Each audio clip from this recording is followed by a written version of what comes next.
Hey, Jason. Hi, how are you? The abrupt shift. Nice to meet you. Thank you for joining today and being on camera here. How are you? I'm doing good, thank you, and I appreciate you giving me the opportunity to talk to you. I've listened to a lot of your videos, and you're very informative and knowledgeable, so I'm looking forward to a little chat with you today. Thank you. Yeah, thank you. The pleasure's all mine. Yeah, tell me and everyone who's watching what you're interested in discussing, Well, and we'll go through that. well, what I was interested in discussing, the question I submitted is basically the calculation of the spending capacity.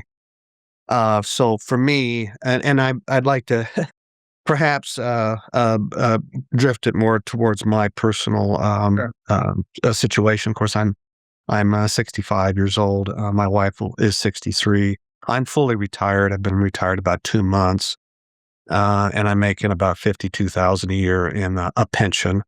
My wife is still working part-time at around 25,000 a year, and she has, insurance that covers both of us, so I'm not really going to be starting Medicare or her while she's working for probably another 2 years. Um, my Social Security, will kick in at 67. I'm making it's about 46,000 a year, and she gets about half that. And then, but I'm not, right now, I'm not thinking about pulling that for another, couple of years. And then we have, as for our assets, we've got 300K in a Roth, 300K in a taxable account, and 1.8 million in a pre-tax account. So I have a desired spending, and so I was just trying to understand the best way to calculate the spending capacity. Yeah. Um, what is your desired spending? Just so I have a rough idea. About 12.5K per month. Net of tax. So Yeah. let's call 150 roughly. Yeah. I won't be able to give you a direct dollar answer on this because I'd have Mhm. to go through the process of building it if we were to do it appropriately. But I can kind of talk you towards a tool that you could use. There are publicly available tools that will help you identify that, and kind of like conceptually how you'd think about this. The way, and some of this is more theoretical and less practical. So I apologize because the practical component does require, in my opinion, software and yeah, well, software pretty much. It should be done through software, so you have the definitive answer that you're looking for. But spending capacity, the way that the system that I demonstrate works, is called a Monte Carlo based risk based modern guardrail system. So it basically, um, let me even back out one more step. There's two types of financial planning approaches. There's what's called a liability approach and an economics approach. So there's this liabilities approach, which is mostly about like putting in all your desired spending elements by category, and then it produces this like probability of success. And then the approach that guardrails or dynamic, this spending capacity approach is what you call an economics approach. And it basically says you're going to have sources of income that kick in at different points in retirement, and you also have assets. Let's blend these together so we can figure out what is the highest rate of spend you can support, given the fact that you'll have income sources other than savings. Right, right. And I think, and this is the method that is used to undergird spending capacity. You have a lot of guaranteed income, and you're already past an age. You're already kind of, let's say, mature in the phases of retirement in the sense of you're Mhm. past Medicare age. Your spending capacity, if you were to quantify it today, will probably be quite high because you already have the pension, and Social Security for you is somewhere between 1 and 5 years, 1 and 4 years Mhm. from Mhm. claiming. And between the two of them, you'll have almost $95,000 gross, maybe close to 100 actually, if I didn't do the quick math, $100,000 gross. So your spending capacity is likely to be extremely high. Now, I don't know exactly how to quantify that off the cuff. I could give you an impression, but my Mhm. recommendation is there's Bolden offers a DIY function for this. It's not the exact same methodology I use with Income Labs, but there is no consumer facing version of Income Labs. At least they don't have all the same features. Income Labs does have like, I think, a temporary license or something like that. And then there's another tool called Maxify, which is quite good that you can use to actually plug all this in. And yeah, as I suspect, your spending capacity is going to be, and this is education, not advice, but I think probably in excess of $200,000 a year, especially in the early parts of retirement here. That would be gross, not net. So more than likely it can meet your desired spending without any real issues, and you probably even have a surplus. But yeah, I don't know. I'll stop rambling. Feel free to ask any questions, or we can bounce back and forth off each other.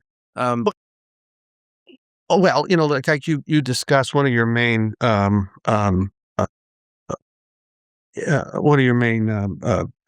products is, of course, the guardrails, and you talk about essentially the way you kind of look at it is a lot of the times you define how much you have, how much money you want to spend, and then it backs out a Monte Carlo score.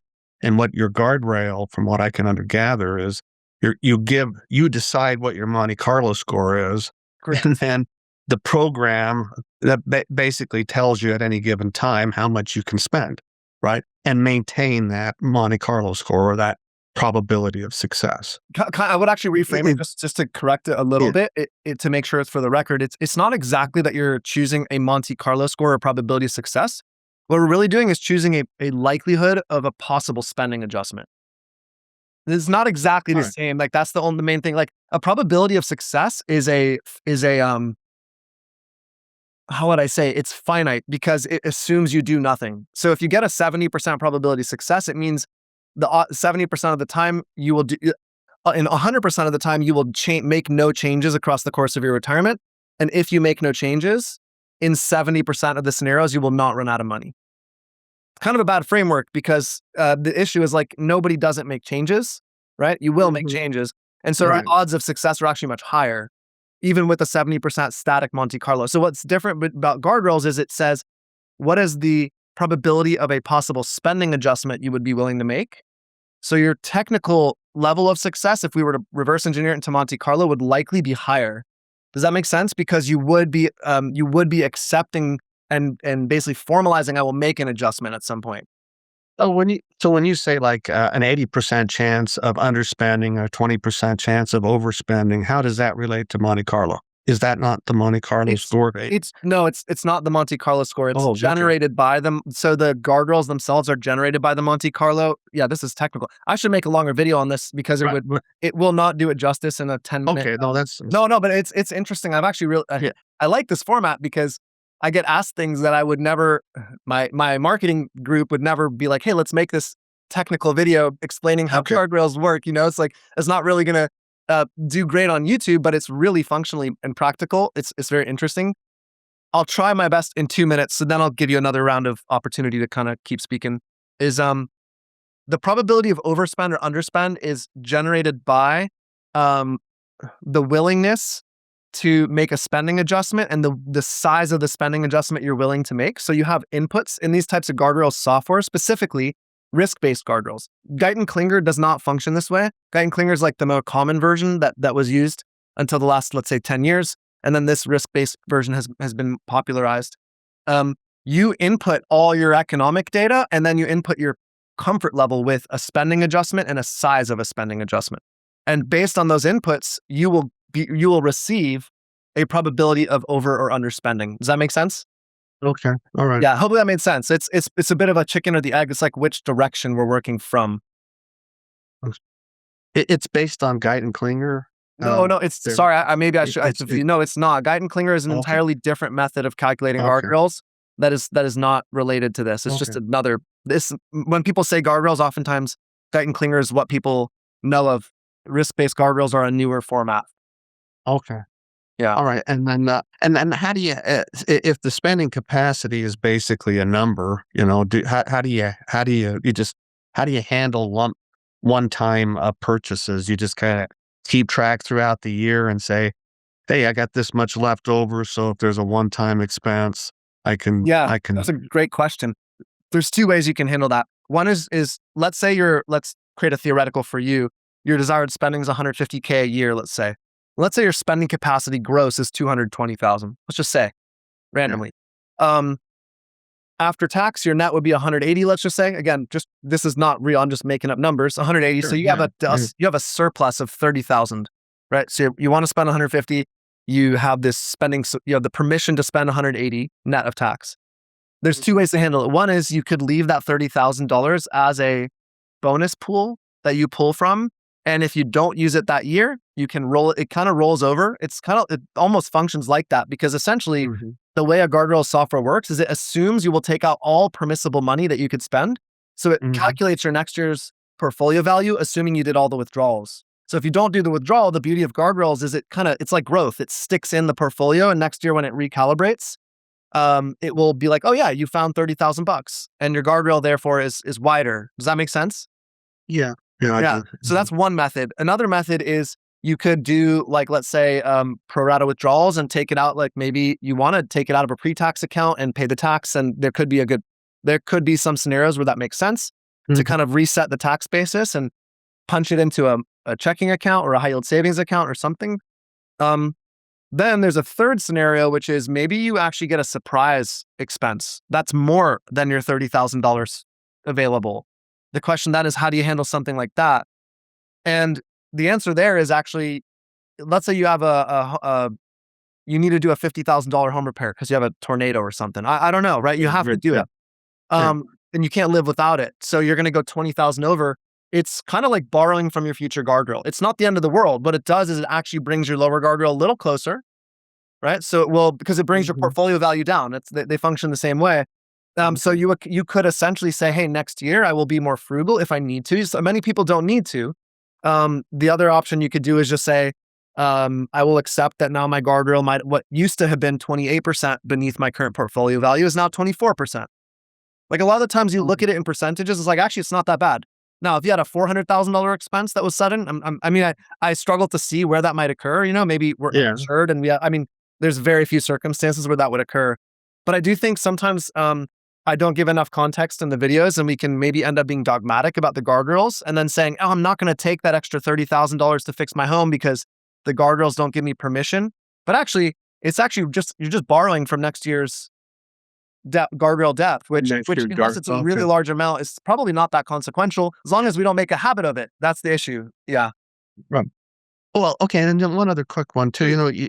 You mentioned a lot about guardrails, and it's kind of interesting. It seems like if your portfolio goes up a certain amount, the guardrail allows you to go up that a certain amount. Like if the market went up 10%, well, your upper guardrail might go up 10%, but the lower guardrail seems to be based on a much lower number. Like you try to set those, from what I've seen, at 25%, 30% drops in the market.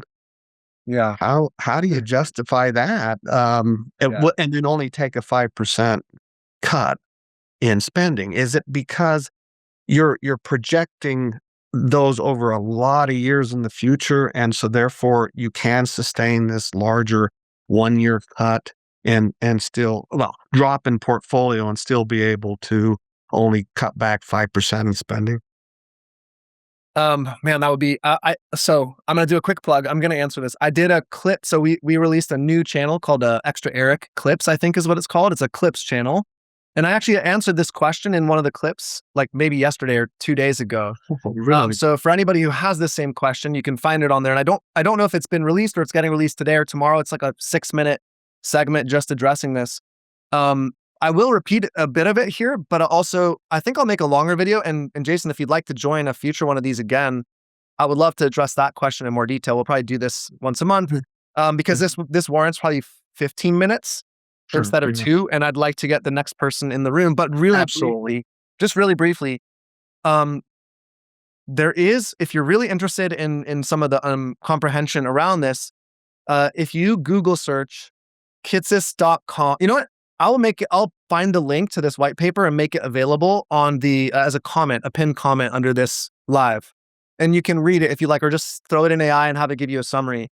But the very quick summary is that when research, this research paper went through people's spending adjustment behaviors across all historic market corrections and found that most spending adjustments were far in excess of what was needed. Because often what happens is we're all, like, human psychology is that we're late to making changes, or we're far too aggressive too early.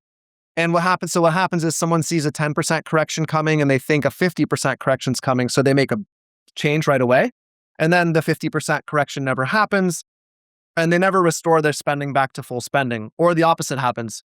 in part that's because we don't know how deep the correction is going to be.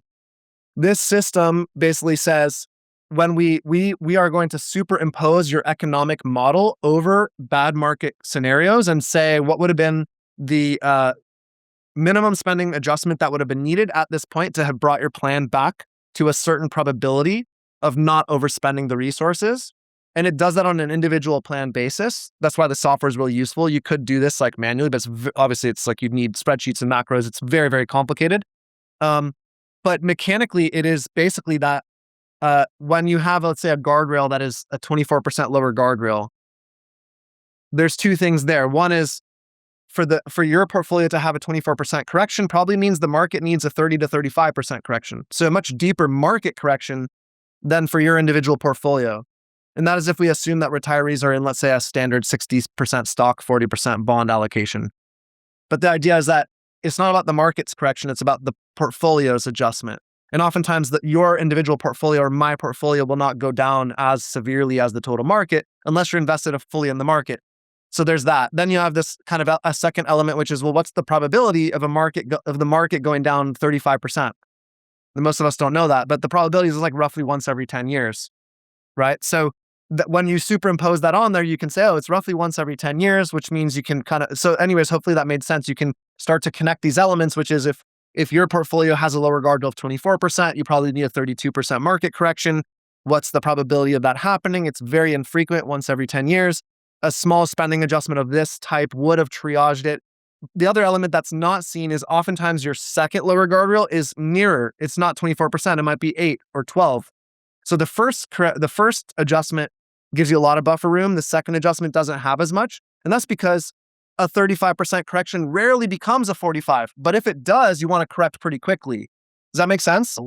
Yeah, I didn't realize that. There's actually another guardrail. Every time you trigger one, it resets. So your if you trigger a lower guardrail, your upper guardrail will reset, so it's tighter, and your lower guardrail will reset. But you rarely see that. That's actually functionally very, very unlikely because of we have certain standards for our plans, but someone could come up with their own standard and say, I'm comfortable with the 14% lower guardrail. You're basically inviting yourself to have multiple lower guardrail triggers much more likely, right? That's why you have to have certain minimum standards. But I think we'll end there. Any final thoughts? I'll give you the last one. No. Okay. No, I hope that was helpful. I appreciate that. That helps a lot. Thank you very much for your time. Thank you for the great question and the engaging dialogue. Nice to meet you, Jason. Nice to meet you too, Eric. Thank you. Real quick, let me show you the exact 3-pillar comprehensive retirement roadmap that takes retirees from uncertainty to peace of mind that less than 1% of retirees actually have in place. Now, I've built hundreds of these for retirees, and I can say with a high degree of confidence that these are the 3 pillars every retiree needs to have in place in order to have full confidence that they're not missing anything in their retirement plan.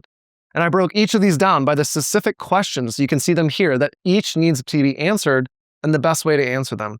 Now, we've done this across pre-retirees, recent retirees, married couples, single retirees, $1 million portfolios, $10 million portfolios, all the above, and it works. And it's my gift to you today. It's absolutely free. It's in the first link in the description below this video. It's going to say free comprehensive retirement roadmap training. Just click the link, enter your info, and you'll get instant access all for free.